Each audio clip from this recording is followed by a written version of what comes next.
kaswende, kisonono, ukimwi plus paper, karatasi, or abundance, hence money energy, plus sexual, sensual goddess energy, plus powerful manifester energy. Which path are you following?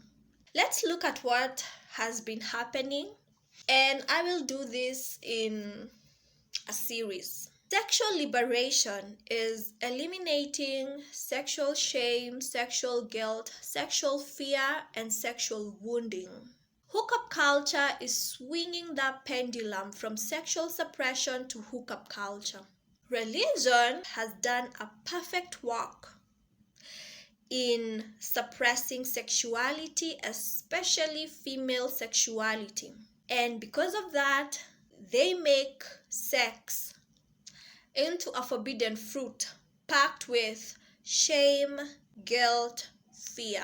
And when you do that, you create sin. You make sex into a sin. Sex is a natural process, like eating, like excreting, like secreting. It's a natural process. And you create sin out of it. But sexual power, sexual energy is a powerful, powerful energy. So when you suppress it, you don't get to understand it. And that is why people are rebelling against the suppression, and they swing that pendulum to hookup culture.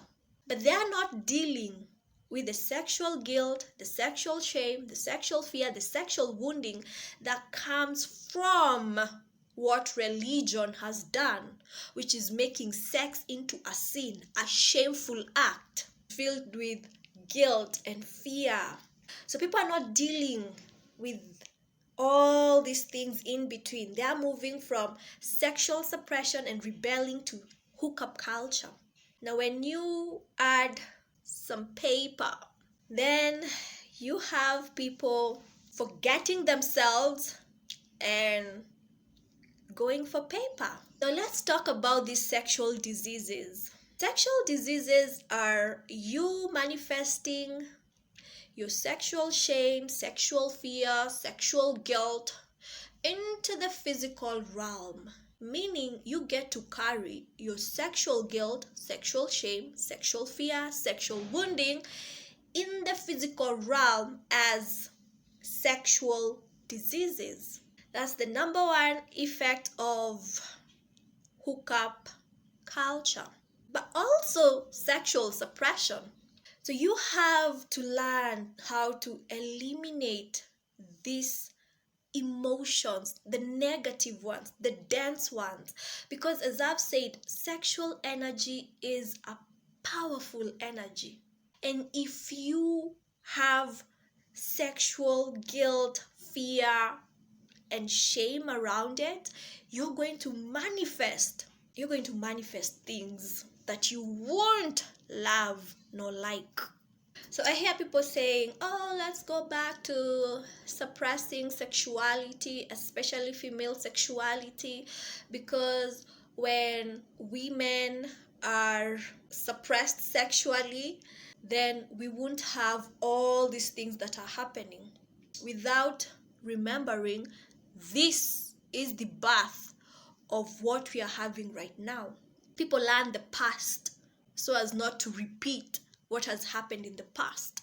So if you want to go back to that, you'll just creating cycle where we'll be moving from sexual suppression, we swing that pendulum to hookup culture, we swing that pendulum again to sexual suppression, we swing that pendulum again to hookup culture, and it is a cycle. So people have to learn sexual liberation. But sexual liberation comes with another thing that most institutions like religion, you see these structures of oppression, systems of oppression like religion, they cannot have that. That's giving power back to people. They rather you exchange your sexual energy with money, you get some diseases there, and you become a lesson for others, creating more fear. You hear people saying, oh, a new fear unlocked, creating more fear, more shame, more guilt.